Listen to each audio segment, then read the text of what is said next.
In March 1953, Moscow was thrown into turmoil. Stalin was dead. He had ruled the Soviet Union for almost 30 years.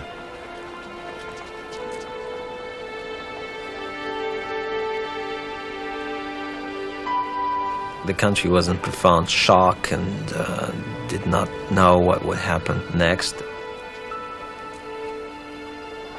There was a fear inside the leadership that without Stalin, other great powers might crush us or might use some chink in the armor to, to penetrate. That was almost paranoid sense. Lavrenti Beria, still in charge of the secret police and the Soviet nuclear program, now assumed a dominant role in the Kremlin. But within a few months, a coup led by Nikita Khrushchev put an end to Beria's influence.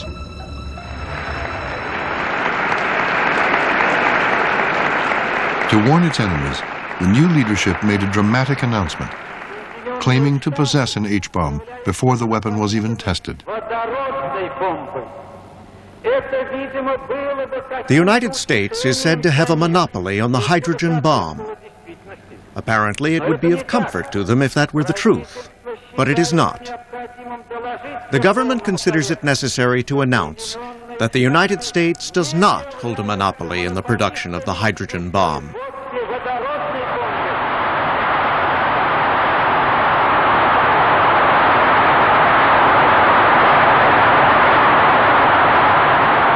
They used this bomb to boost their political position and to boost not only the morale of their people, but their own legitimacy.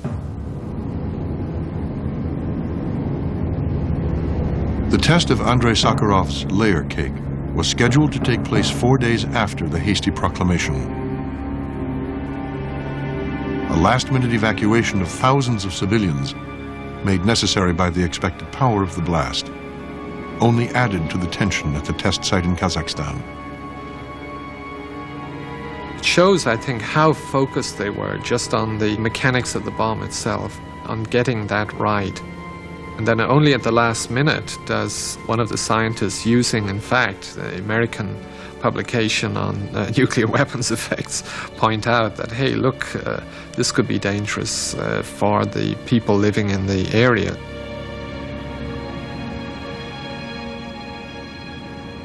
Of course, we worried about the success of the test, wrote Sakharov. But for me, anxiety about potential casualties was paramount. Catching a glimpse of myself in a mirror, I was struck by the change. I looked old and gray.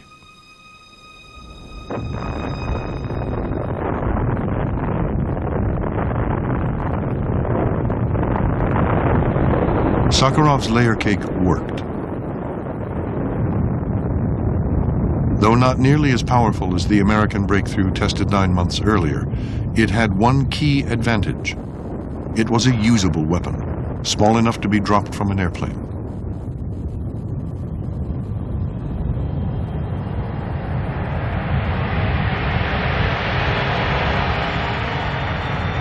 Almost immediately, Los Alamos assembled a team to analyze the fallout from the Soviet test.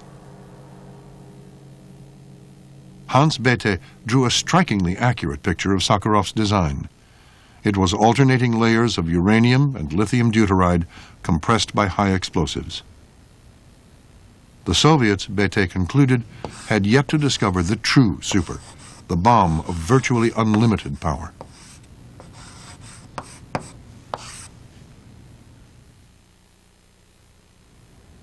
In August 1953, just 2 weeks after the test of the layer cake, newly elected President Dwight Eisenhower decided to stage his own nuclear show of force.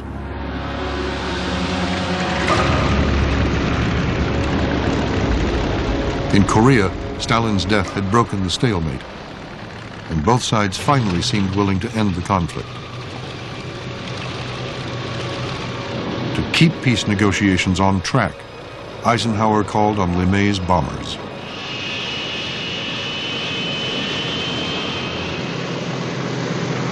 Our mission called for me to take 20 B-36s with nuclear weapons on board and go to Okinawa and sit on the alert. The mission, codenamed Big Stick, carried an implied threat by placing SAC's newest bomber close to the Soviet and Chinese border. The B-36 really wasn't much fun to fly. It was a gigantic thing. They used to say it was like sitting on your front porch and flying your house around. It was big on the outside and small on the inside. Very cramped for the crews, and the missions were long. It wasn't a pleasurable assignment in a lot of ways, and yet I was very proud of it because the B-36s could hit targets within Russia that could be touched in no other way.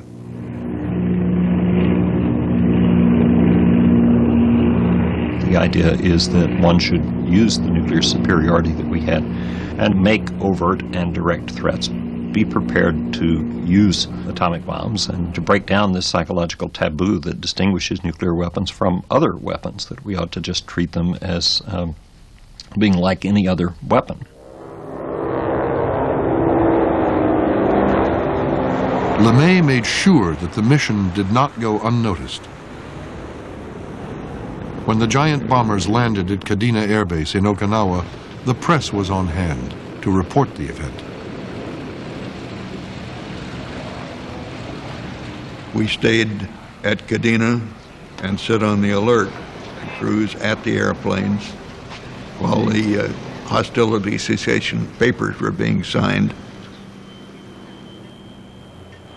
And the B-36s being there with atomic weapons and ready to go was a warning to the North Koreans and the Russians and the Chinese not to try anything funny when we were sitting around a peace table.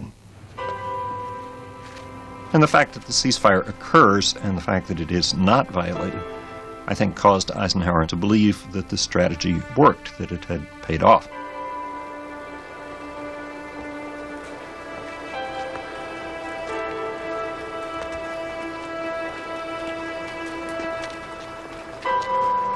And so they make it a general strategy of, in effect, cutting back on the amount of spending for non-nuclear weapons and relying more heavily on the nuclear deterrence to protect American global interests.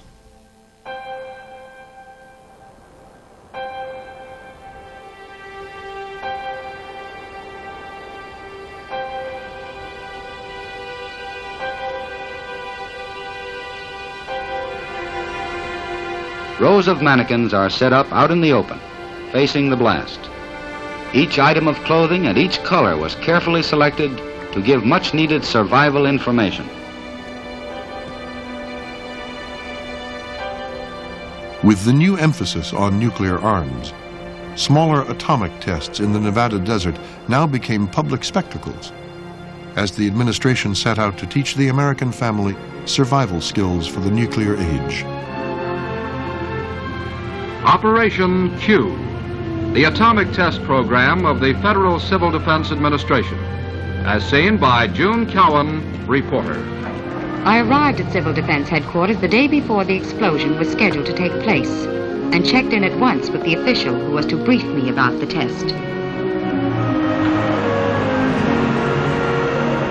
I need hardly tell you that I was anxious to learn all I could about the various types of houses to be tested. Mannequin families supplied by private industry will represent Mr. and Mrs. America. They called them mannequin families, and they dressed them up in JCPenney clothing, and they positioned them in various rooms of the house. And in one room, there was a child taking a nap. In another room, there was a family dinner party. And one of the things that they did was they placed families hiding underneath shelters. I was especially interested in the food test program. As a mother and housewife, this appealed to me. They equipped each of these homes with refrigerators, typical appliances one would find in a home, the kinds of foods one would eat, from baby food to adult food, and they exposed them to blast. 5, 4, 3, 2, 1, 0.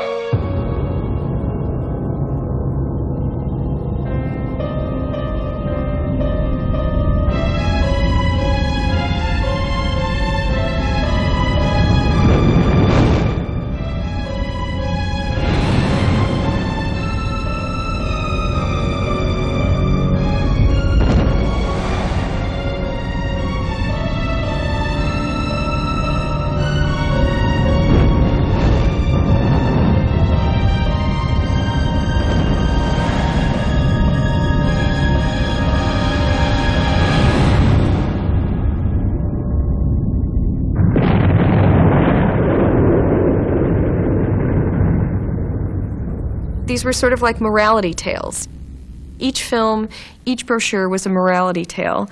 If you didn't prepare, you have only yourself to blame for being wounded or killed. Remember this dining room group? Effects of an atomic blast in the house farthest from ground zero. Injury, perhaps death, in a tangle of debris, the result of being unprepared. House number 1, nearest ground zero, almost complete destruction, a mass of rubble and debris. Yet, in this lean-to shelter, you discover indications that a human being might have survived the blast with simple protection. It asked American families to think about themselves not just as friends, neighborhoods, family members, but as warriors of a Cold War. And this really introduced a military purpose and practice into American family life. The threat of nuclear war caused some leading scientists to renew their opposition to the H-bomb. In a secret report, Robert Oppenheimer raised serious questions about the wisdom and morality of U.S. nuclear planning. We are ignorant of the consequences of inflicting massive destruction and heavy civilian casualties in a brief period, he warned. Oppenheimer, who had never worked on the Super, condemned the idea of aiming hydrogen bombs at enemy cities. In Washington, Oppenheimer's persistent criticism hit a nerve. In the summer of 1953, the newly appointed chairman of the Atomic Energy Commission, Louis Strauss, decided to act. As soon as Strauss became chairman of the Atomic Energy Commission, he moved to lift Oppenheimer's security clearance, to find reason to accuse him of espionage, or at least of bad advice, which is in fact what he was accused of. I guess there were politics people in Washington who felt he was getting too big for his britches in the policy advising sense. And they went after him. In April of 1954, the AEC held secret hearings to review the security clearance of its most prominent scientist. Oppenheimer stood accused of earlier left-wing sympathies and, more to the point, of opposing the development of the hydrogen bomb. One by one, all the players in this complex, tragic story come back on stage and make their speech and play their part. Beta testified and Robbie testified, and significantly and really tragically, Teller testified. I spent an hour with Edward Teller before his testimony, tried to talk him out of it, but it was to no avail. I was called to testify about Oppenheimer.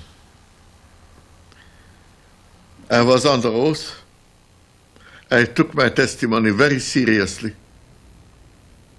At the hearing, Teller said, "In a great number of cases, I have seen Dr. Oppenheimer act in a way which for me was exceedingly hard to understand. To this extent, I feel that I would like to see the vital interests of this country in hands which I understand better, and therefore trust more."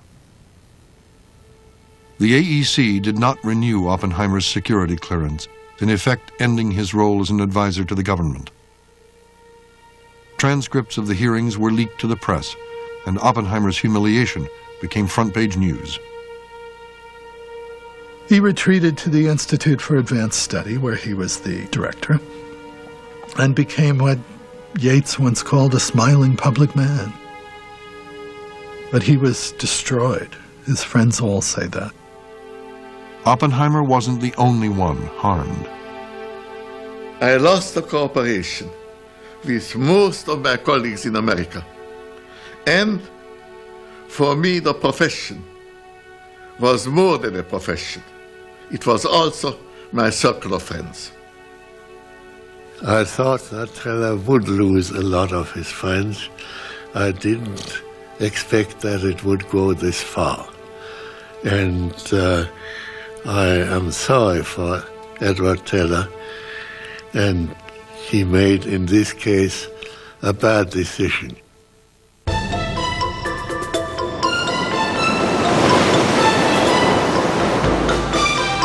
At the very moment Robert Oppenheimer stood accused, American scientists headed back to the Pacific.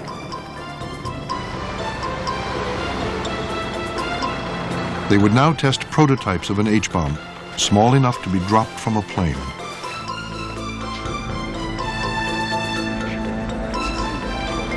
The first test, codenamed Bravo, took place on Bikini Atoll in March 1954.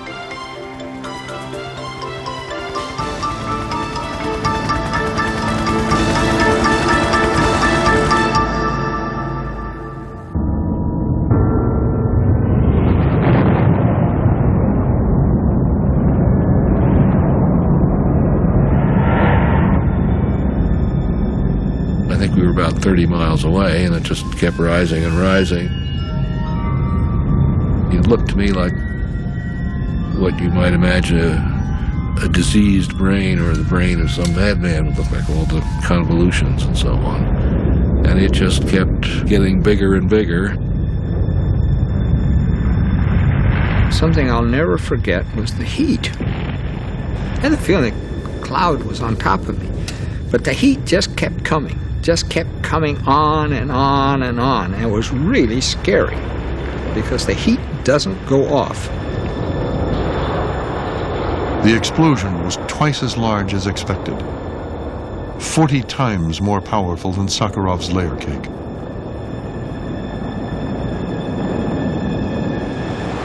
"200 miles from ground zero, a camera recorded the enormous blast.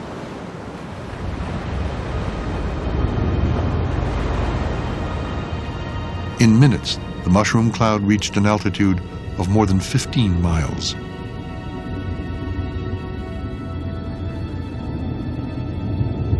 It was unprecedented to have an explosion go that high, way up into the stratosphere around 100,000 feet, where we knew very little about the weather. We ran these balloons up to see which way the wind was blowing, but the knowledge was very sparse in those days. A few hours after the Bravo test, radioactive fallout hit several inhabited islands in the area. But 2 days passed before the task force took action to rescue the affected population. In a film kept secret for decades, the AEC summarized the effects of the fallout. 229 Marshall Islanders and 28 American service personnel were evacuated to Kwajalein for survey and treatment. A majority of those receiving the heaviest radiation reported some transient nausea on the first or second day. Some loss of hair was a frequent symptom. Most of the Marshallese in this category developed multiple skin lesions, usually not severe, predominantly on the scalp, back of the neck, and feet.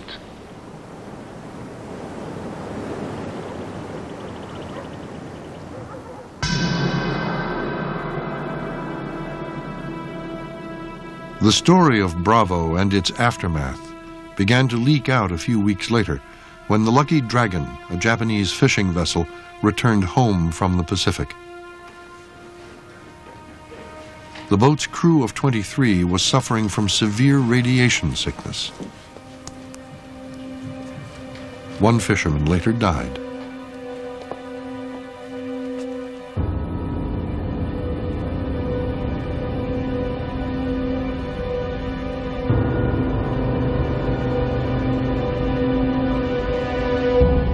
At first, the administration maintained its silence. No other program outside of intelligence ever had the kind of secrecy surrounding it that the nuclear program had, and everybody became used to that.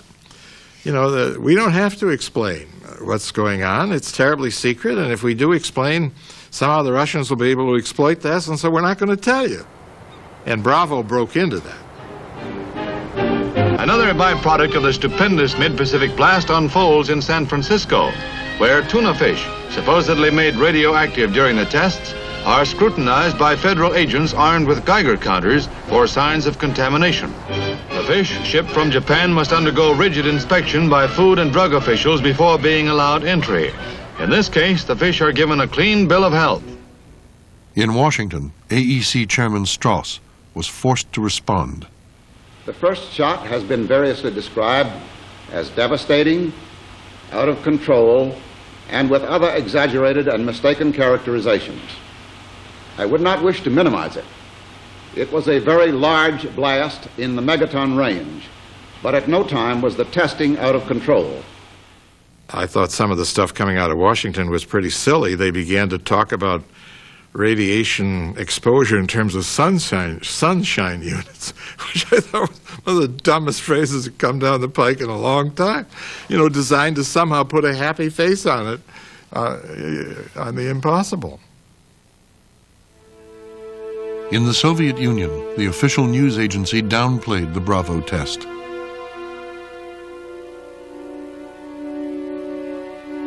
But Russian scientists were stunned by its force. Igor Kurchatov, scientific director of the Soviet nuclear weapons program, warned of the new danger.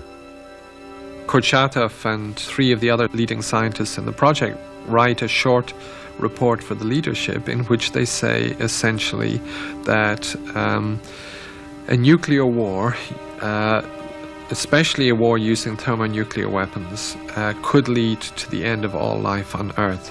It's a very stark document. The explosion of about 100 large hydrogen bombs, Kurchatov wrote, will be sufficient to create on the whole globe conditions under which life will be impossible. What's really interesting about it is that it cuts absolutely against the official Soviet line. The Kremlin leadership shelved Kurchatov's report, and the Soviet military soon staged a dramatic exercise that challenged the scientists' conclusion.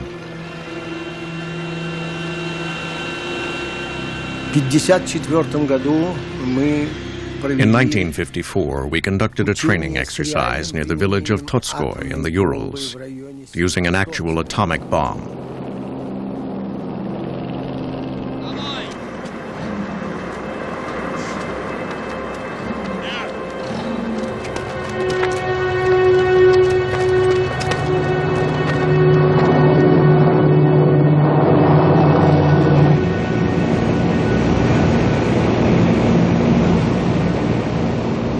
Thirty to 40 minutes later, troops, both on foot and in tanks, all of them wearing gas masks, entered the contaminated zone.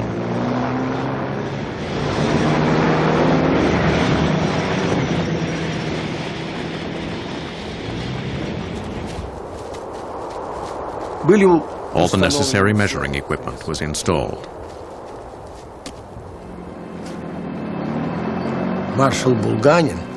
In the discussion that followed, Marshal Bulganin, who was in charge of the exercise, said that the results showed none of the troops who passed through the contaminated zone had been exposed to high enough levels of radiation to warrant fear of this weapon.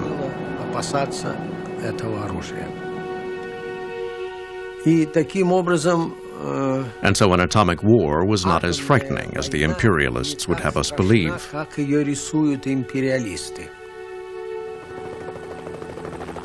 At the Nevada test site, the American military also used smaller atomic blasts to learn how to survive a nuclear war. Some aircraft are instrumented to record the strains and pressures inflicted upon them.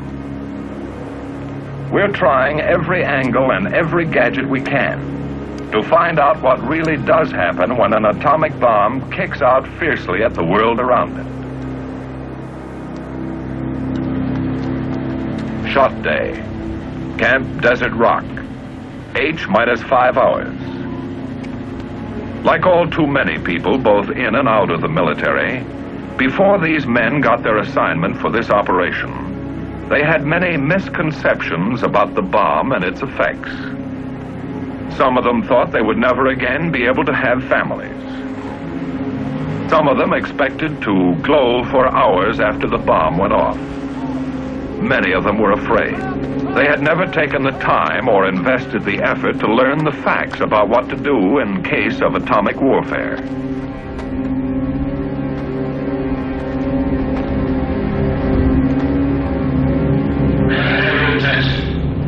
Remain in your holes until the command raise has been given at H plus 3 seconds.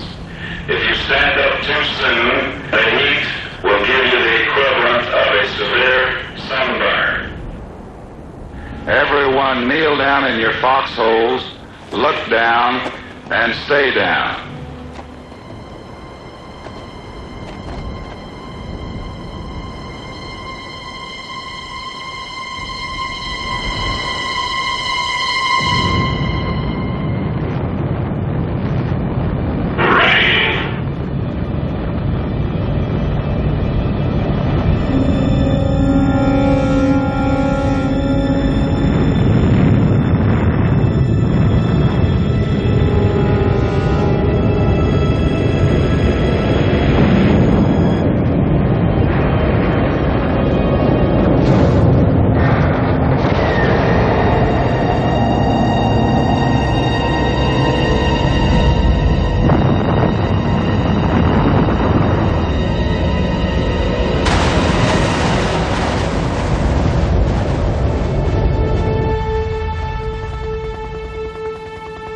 Like their Soviet counterparts, the American military came to an upbeat conclusion.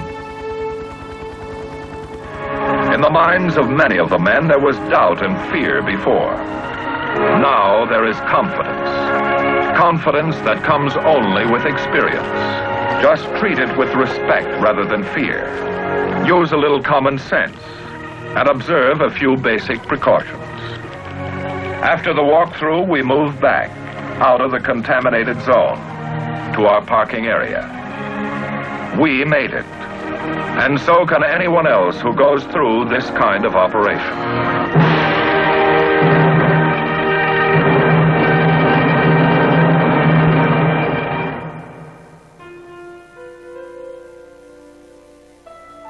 In the Soviet Union, the success of the layer cake brought rich rewards to Andrei Sakharov and several other leading scientists.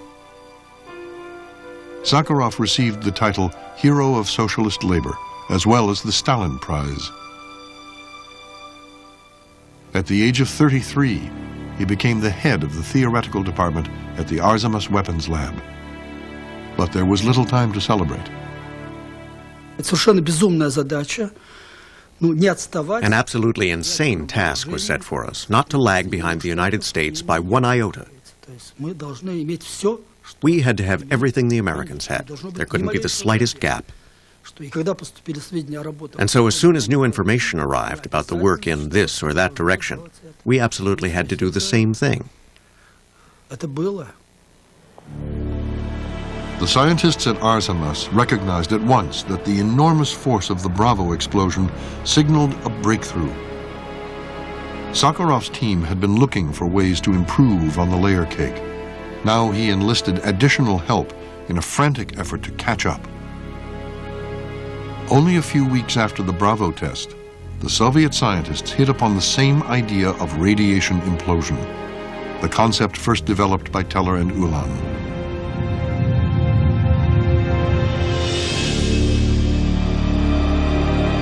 The Soviet Union now knew how to build the Superbomb. We like to believe, and many leading people believe, that if we won't give away our secrets, they will remain secrets forever. I think we were ahead of the world, not by much. They weren't secrets, they were physics. The rest is just the essentially trivial problem of figuring out how to make the physics into machines. In November 1955, a year and a half after Bravo, the Soviet version of the H-bomb was ready.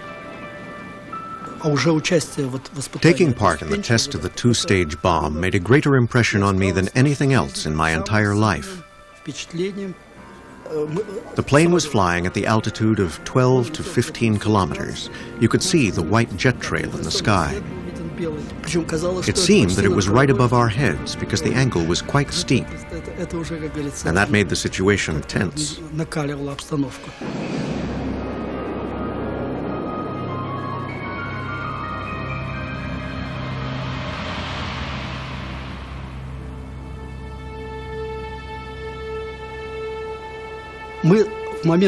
the moment of the explosion, we were standing, and we covered our faces with our hands as instructed. Immediately, it felt as if you had put your head into an open oven. The heat was unbearable.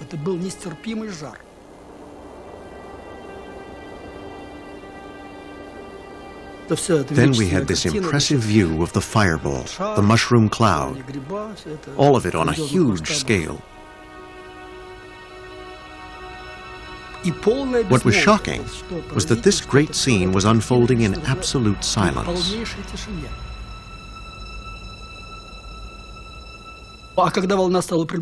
when the shockwave approached us, we dropped to the ground. Thunder. Stones were flying. Someone was hit by a large rock. There were several claps of thunder, and the ground was shaking.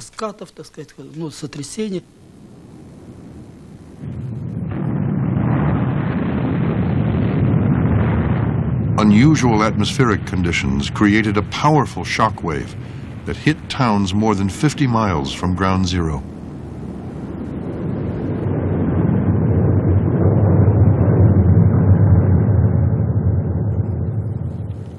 I remember when we arrived back at our hotel.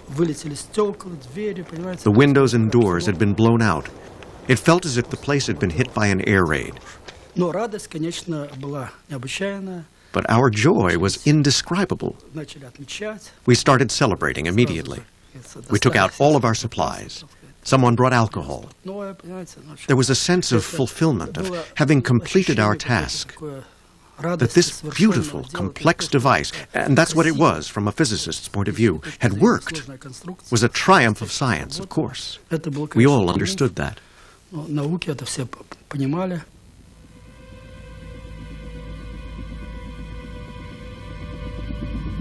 The celebrations were soon overshadowed.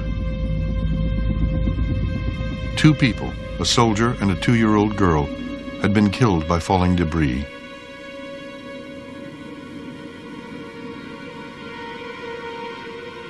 Sakharov approached ground zero soon after the blast. When you see all of this yourself, something in you changes, he wrote.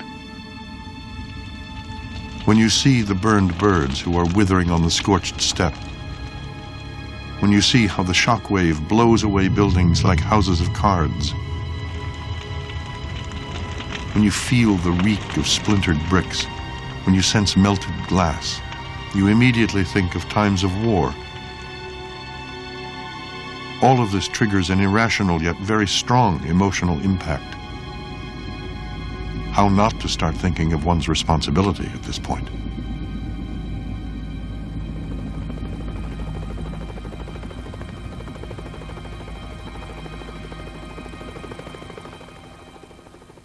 The test left a lasting impression on Sakharov and Kurchatov. Both men became deeply troubled by the consequences of their work. Nikita Khrushchev, the new leader in the Kremlin, saw the danger too. When I was appointed first secretary of the Central Committee and learned all the facts of nuclear power, I couldn't sleep for several days, he wrote. Then I became convinced that we could never possibly use these weapons. And when I realized that, I was able to sleep again.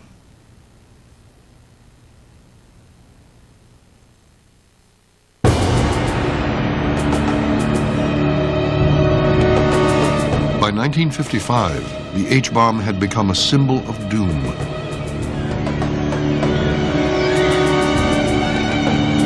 Hailed just a few years earlier as the weapon to save the world from communism, the Super was turning into the ultimate nightmare.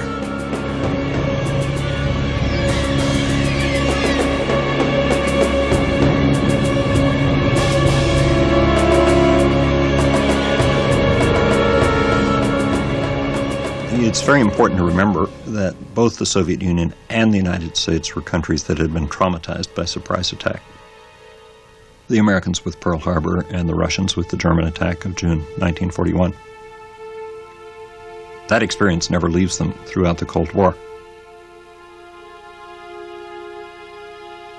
That preoccupation with the possibility of surprise attack is always there.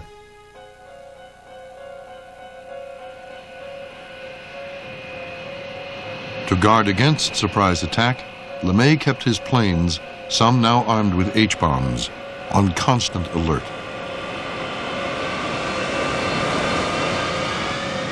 Each crew was trained to attack a specific Soviet target. The biggest thing in your life was your wartime mission. You lived for it. You knew that they might blow the whistle at any time, and when they did, that's where you were going. Unit commanders were never permitted to be more than 3 rings away on the telephone. If you wanted to go out for dinner, you had a radio in your car that you'd be on, say, I'm going to be mobile, and when I come off of mobile, I'll be at such and such a number, the number of the restaurant.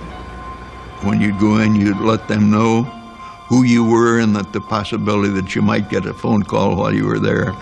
It was a way of life.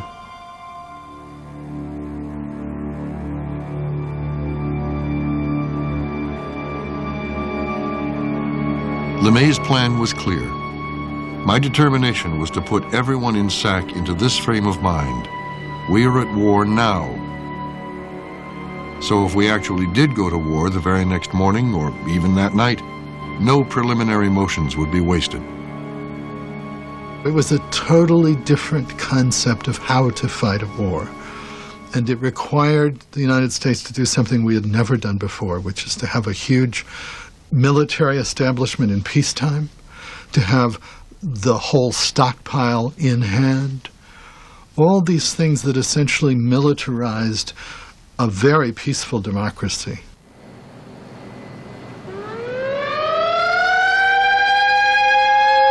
Beginning in 1954, regular alert exercises were held in cities across the U.S. But now that both sides had the H-bomb, there was no place to hide.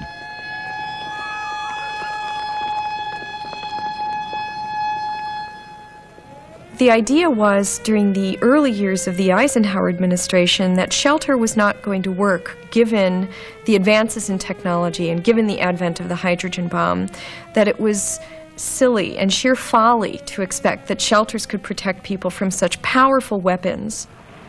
Keep your radio tuned to this frequency. There is a traffic plan for the evacuation of the city. Do not... So instead of duck and cover, the slogan was run like the wind. All cars in the downtown area must follow the green lights. They will lead you out of the danger area by the quickest route.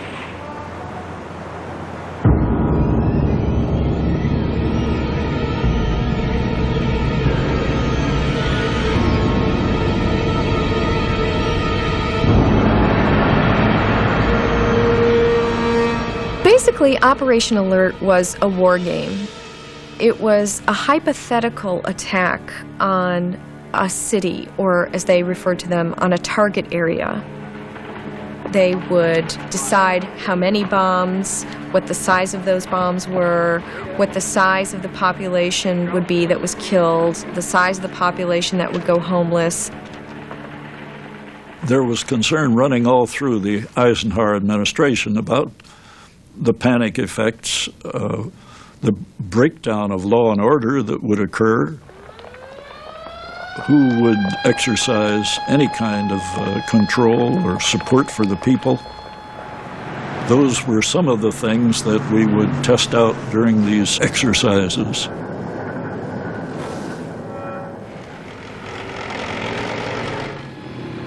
When I finally got dealing with people at the White House level, what I discovered is it wasn't civil defense per se. What they wanted civil defense in order to make sure that the American people would not be too frightened. Not to save lives, but to make people believe that they can survive a nuclear war.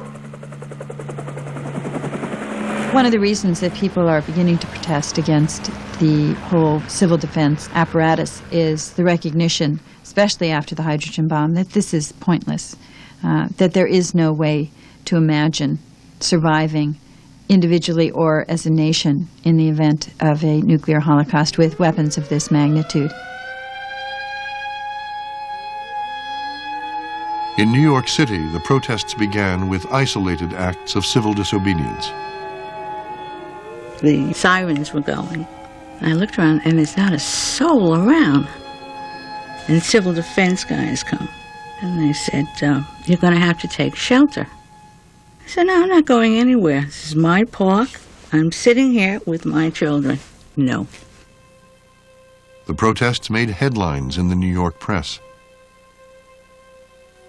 The following year, thousands of women brought their children to the same park to demonstrate against the alert exercise. It wasn't the first time that women have used the banner of motherhood to protest political realities, but it had a very important resonance at a time when motherhood was so glorified. So when you start to have mothers protesting, it was very powerful. But Operation Alert continued. No matter how many times they studied panic, no matter how many times they tested a communication system, no matter how many times they set up a mass feeding exercise, there was no defense against the hydrogen bomb. Nevertheless, they continued to practice it in this kind of ritualized way, and even President Eisenhower would participate. President Eisenhower leads the way in a test evacuation of the entire executive branch. The chief executive heads for a secret retreat, the first time the government has abandoned the capital since it was burned in the War of 1812. We are here to determine whether or not the government is prepared in time of emergency to continue the functions of government, so there shall be no interruption in the business that must be carried on. In private, Eisenhower admitted the exercise was futile. Once the hydrogen weapon was available, you began to hear from him that any idea of nuclear war would be, as he said, an absurdity or a form of insanity. No longer was war an extension of policy by other means, but it was a form of mutual suicide. The United States is piling up armaments which it well knows will never provide for its ultimate safety, the president told his advisors. We are piling up these armaments because we do not know what else to do to provide for our security.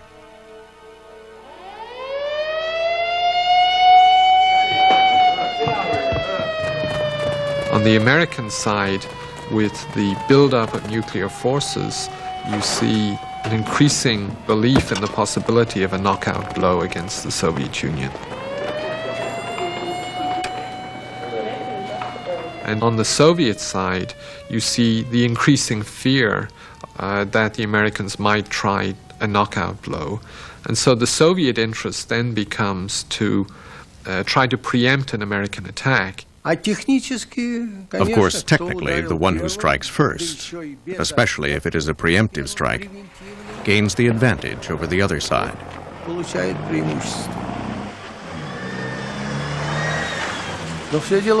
the thing is, even if you strike first, you will perish together with the defeated side. That is the paradox of our time.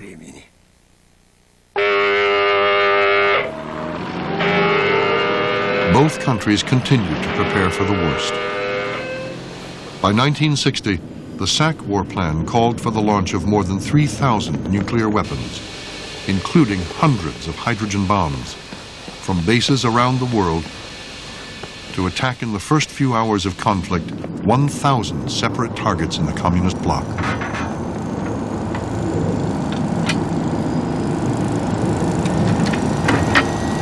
This could not be more at odds with Eisenhower's own thinking about the consequences of nuclear weapons. And how Eisenhower could sit there and think in those very progressive terms, while at the same time allowing SAC and General LeMay to be piling up thousands of weapons and devising war plans that would involve the use of these weapons simultaneously, is very difficult to fathom.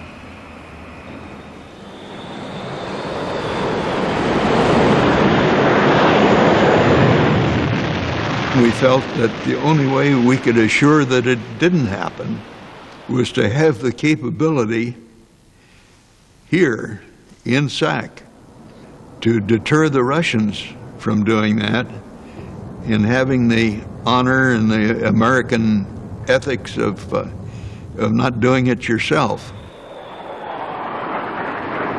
But what does it mean that a country that believes in human dignity, even the dignity of the enemy to the degree that that's possible in war, was preparing to slaughter an entire population of another country? Never mind the fact that the fallout from this killing of a nation would come back to us and kill most of us as well. 30 seconds to go. ADI right. It was the use of these weapons and the becoming proficient with them and the planning to use them at their maximum capability that really we felt was the one way to avoid all-out nuclear war.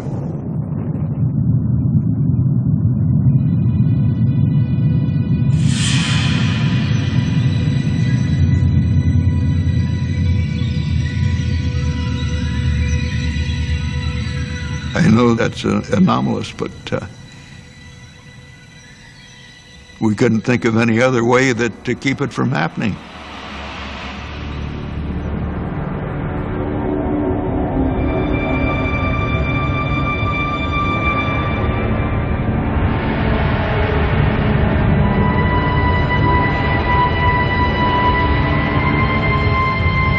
Now that the race to build the Superbomb had ended without a clear winner, the focus shifted to a new race, to develop faster, more accurate means of delivering nuclear weapons to their targets.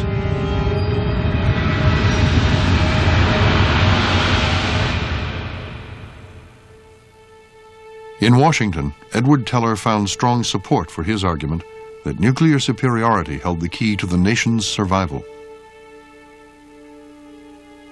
He later became a leading advocate of the Strategic Defense Initiative, which promised to protect the United States from the very weapon he had helped invent.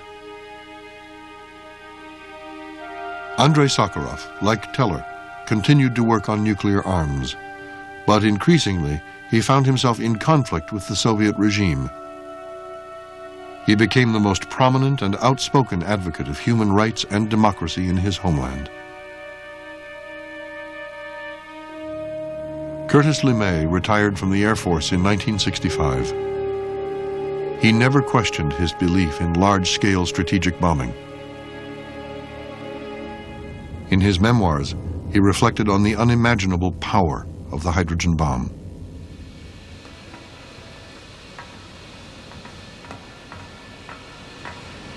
That beautiful devilish pod underneath, he wrote, clinging as a fierce child against its mother's belly, carries all the conventional bomb explosive force of World War II and everything which came before.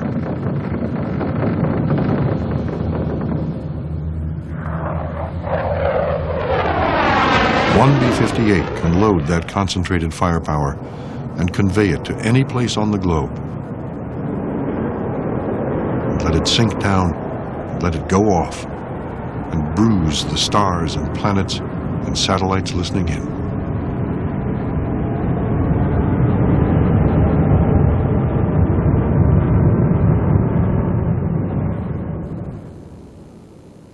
Long after the collapse of the Soviet Empire, the United States and Russia continued to maintain several thousand nuclear warheads on constant alert. Getting rid of the super, it seemed, was even harder than building it.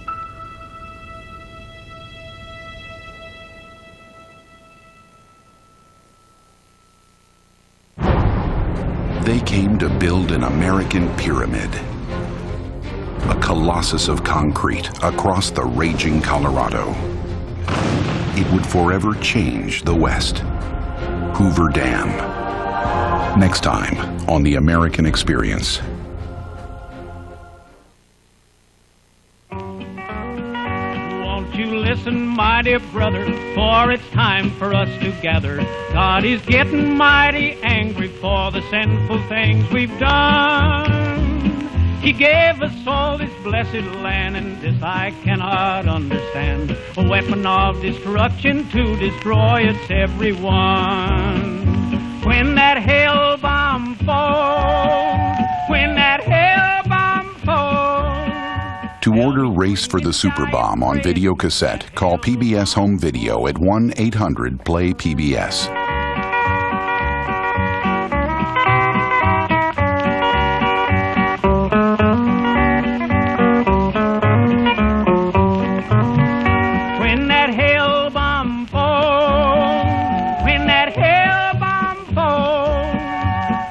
Screaming, dying, praying,